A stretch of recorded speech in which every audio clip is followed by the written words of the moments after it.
Hari ini kita akan belajar dengan Ibu Lasmi, yaitu materinya adalah tema 1 subtema 2. Pembelajaran 1 sampai 3. Oke, kita perhatikan. Ini adalah tema 1. Selamatkan makhluk hidup. Subtema 2, hewan sahabatku. Pembelajaran 1 sampai 3. Pada pembelajaran 1 sampai 3, pada saat tema 1 sub 1 kita udah belajar adalah negara ASEAN. Di sini Ibu tampilkan, coba Anda Ibu perhatikan ya. Ini adalah peta negara-negara yang ada di kawasan Asia Tenggara yang terdiri dari 10 negara ASEAN. Kita lihat, ada Myanmar, Thailand, Kamboja, Singapura, Indonesia, Laos, Vietnam, Malaysia, Brunei, Filipina. Ke-10 negara ASEAN ini memiliki hewan yang berbeda-beda. Kita perhatikan anak ibu ya. Hewan-hewan itu ada yang dijadikan sebagai simbol negara. Kita lihat hewan apa saja yang dijadikan sebagai simbol negara. Kita lihat yang pertama adalah gajah putih. Gajah putih itu dijadikan simbol negara di negara Myanmar, Kamboja, dan Thailand. Burung Garuda itu adalah simbol negara di Indonesia. Sedangkan burung takurdahan itu adalah simbol negara di Malaysia. Ada juga yang dijadikan sebagai bahan makanan. Contohnya ikan tuna. Oke, ikan tuna ini adalah sebagai makanan di negara Indonesia. Oke, hewan-hewan ini ada yang berkembang biak dengan cara beranak dan ada juga yang berkembang biak dengan cara bertelur. Kita lihat apa itu berkembang biak. Berkembang biak adalah salah satu ciri makhluk hidup yang berguna untuk melestarikan dan mengembangkan jenisnya. Perkembangbiakan itu ada 2 jenis. Yang pertama adalah perkembangbiakan generatif. Generatif itu berarti terjadi secara kawin. Terjadinya peleburan antara sel sperma dan sel telur. Kemudian perkembangan vegetatif. Kita lihat ya, ini terjadi secara aseksual tanpa adanya peleburan sperma dan ovum. Kita lihat, di sini kita akan membahas perkembangbiakan hewan secara generatif. Itu terdiri atas 3 jenis. Apa saja? Ayo anak ibu. Yang pertama adalah opipar. Opipar berkembang biak dengan cara bertelur. Masih ingat kan contohnya? Oke, contohnya adalah nih, perhatikan anak ibu. Ini adalah ikan ayam dan sejenis hewan unggas. Yang kedua jenisnya adalah pipipar. Berkembang biak dengan cara beranak. Pipipar itu contohnya kita lihat. Nah, nih ada kucing, ada sapi, ada juga kelelawar. Kemudian yang ketiga adalah perkembangbiak dengan cara opopipipar. Apa itu opopipipar? Itu adalah perkembangbiakan hewan dengan cara bertelur dan beranak bersamaan. Oke, kita lihat contohnya. Apa saja contohnya? Ada hiu, ada ikan pari. Oke, coba anak ibu perhatikan ya. Dari semua hewan ini ada yang memiliki persamaan dan perbedaan. Kita perhatikan apa-apa saja persamaan dan perbedaan dari opipar, pipipar, dan opopipipar. Kita ingat, opipar itu bertelur. Dilihat tabelnya anak ibu ya. Bertelur, proses pembuahannya terjadi di dalam atau di luar tubuh induk betina. Kemudian contohnya apa tadi? Unggas, itu ada tadi gambarnya ikan dengan ayam. Sedangkan pipipar itu berkembang biak dengan cara beranak. Itu embrio tumbuh dalam rahim. Memiliki daun telinga, kelenjar susu sehingga hewan tersebut menyusui. Apa contohnya? Contohnya adalah sapi kelelawar. Kemudian sedangkan opopipipar itu berkembang biak dengan cara bertelur sekaligus beranak. Telur menetas dalam tubuh induk betina, lalu individu baru keluar dari dalam tubuh. Hewan ini hidup di 2 alam, di darat dengan di air. Tadi contohnya adalah hiu, ikan pari, di sini juga termasuk ular. Ularnya ada 3 jenis, ular boa, ular derik. Itu contohnya ya. Oke, kita lihat persamaannya. Apa saja persamaan dari opipar, pipipar dengan opopipipar?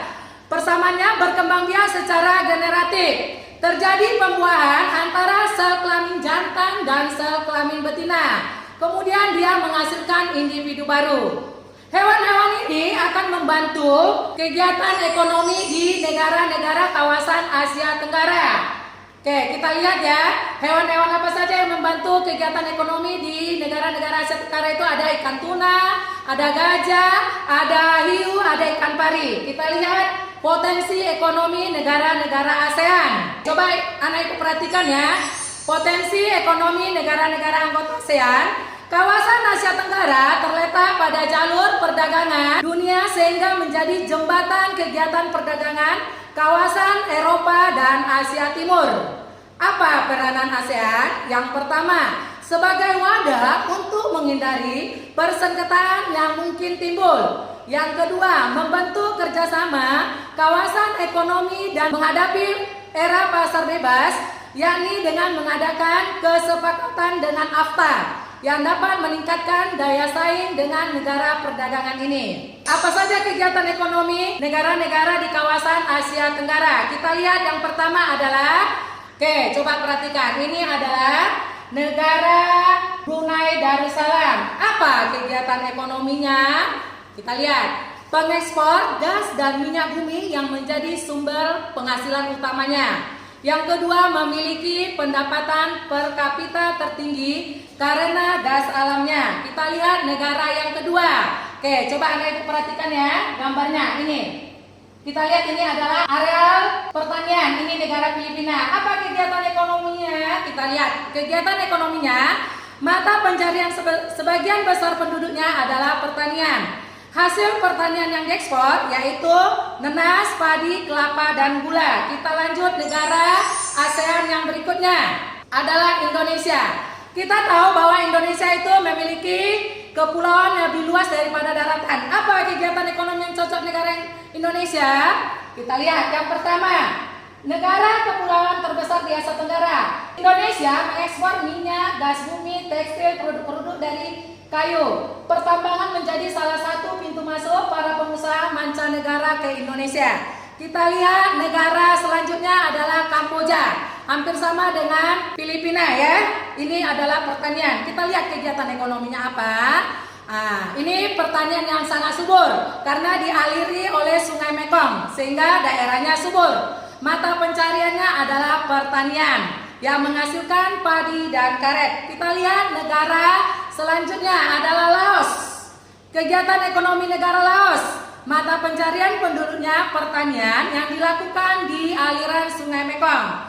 Kemudian lanjut, negara berikutnya adalah negara Malaysia. Kegiatan ekonomi negara Malaysia itu adalah pertanian, pertambangan, perindustrian, dan hasilnya diperdagangkan di dunia internasional. Kita lihat yang selanjutnya adalah negara Myanmar. Kegiatan ekonominya adalah penghasil padi terbesar di Asia Tenggara. Mata pencarian utama penduduknya pertanian, perkebunan, dan pertambangan.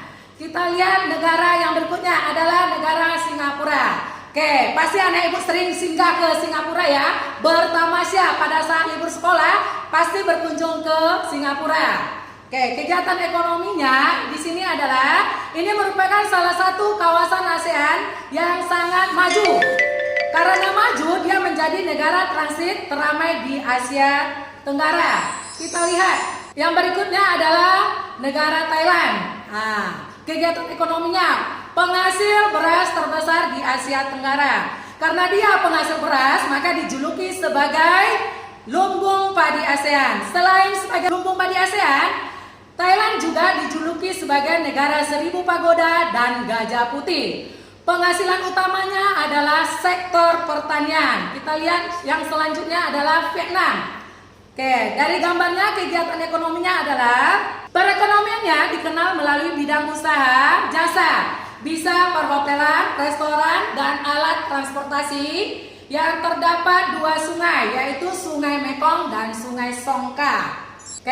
Itu kita udah belajar pembelajaran pertama. Sekarang kita masuk pembelajaran kedua. Tadi di pembelajaran pertama kita sudah belajar simbol negara. Di sini kita akan membahas simbol negara itu bisa disebut juga dengan lambang negara Indonesia. Pada lambang negara Indonesia itu terdapat 5 sila. Di sini kita akan membahas sila keempat yang dilambangkan dengan apa anak ibu? Lambangnya adalah kepala banteng. Lambang dari sila keempat, kepala banteng, bunyinya kerakyatan yang dipimpin oleh hikmat kebijaksanaan dalam permusyawaratan perwakilan. Kita lihat nilai-nilai apa saja yang terdapat pada sila keempat. Nah, yang pertama, mendahulukan kepentingan umum. Yang kedua, melaksanakan musyawarah dan demokrasi untuk mengambil keputusan. Yang ketiga, memberikan kesempatan kepada orang lain untuk mengajukan pendapat. Yang keempat, melaksanakan rapat keluarga. Yang kelima adalah berdiskusi saat belajar. Nilai-nilai ini dapat kita terapkan dalam kehidupan sehari-hari. Kita lihat contoh-contohnya ya. Contoh-contoh penerapan sila keempat dalam kehidupan sehari-hari. Yang pertama, kita lihat. Oke, anak ibu bisa perhatikan gambarnya ya. Ini sering kita lakukan di dalam kelas. Bermusyawarah memilih ketua kelas. Kemudian yang kedua itu sering pada saat guru menerangkan, ada anak ibu ya mengacungkan tangan. Berarti kita harus menghargai pendapat orang lain. Kemudian yang berikut adalah diskusi saat belajar.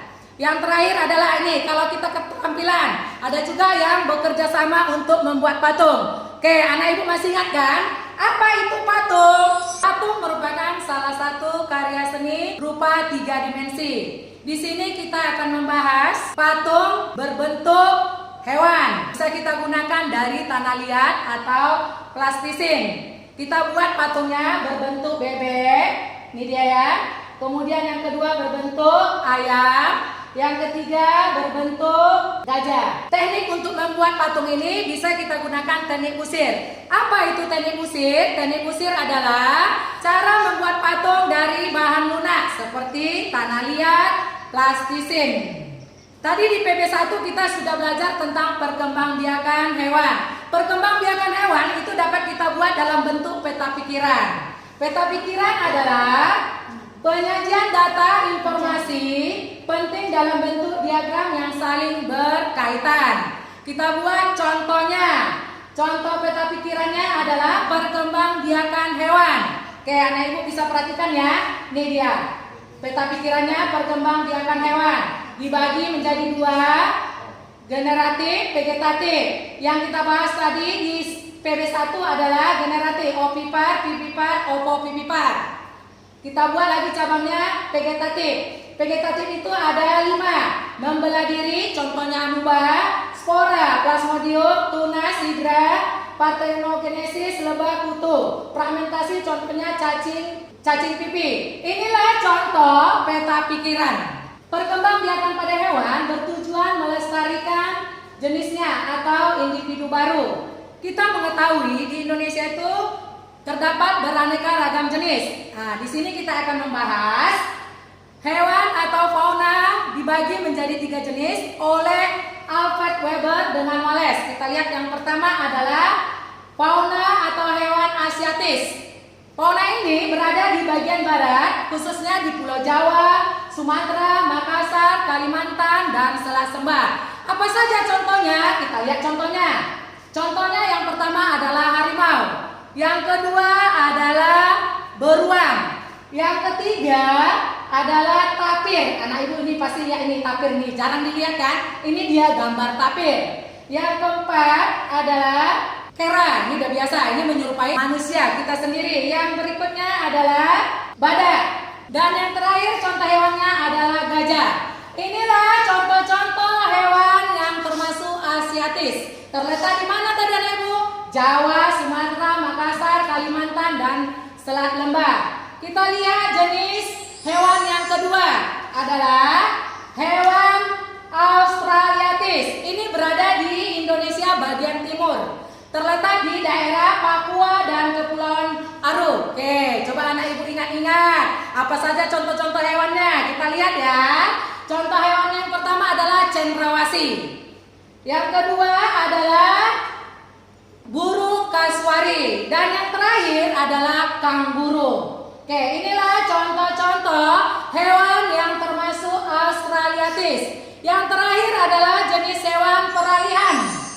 Oke, kita tahu peralihan itu berarti dia antara fauna Asiatis dengan fauna Australiatis. Ini terdapat di Pulau Sulawesi, Kepulauan Maluku, dan Kepulauan Nusa Tenggara. Oke, coba anak ibu ingat apa saja contoh hewan peralihan. Kita lihat ya. Yang pertama adalah burung baleo. Ini anak ibu bisa lihat gambarnya. Yang kedua adalah ini sering kita lihat burung kakak tua. Kemudian yang berikut adalah kuskus. Nih, jarang Anak lihat ya, perhatikan gambar kuskus. Inilah gambar kuskus. Yang berikut adalah anoa. Nih. Dan yang berikutnya adalah komodo. Nah, ini sering kita lihat ya, apalagi di televisi ini sering kita lihat. Yang terakhir adalah apa? Ayo tebak. Babi rusa.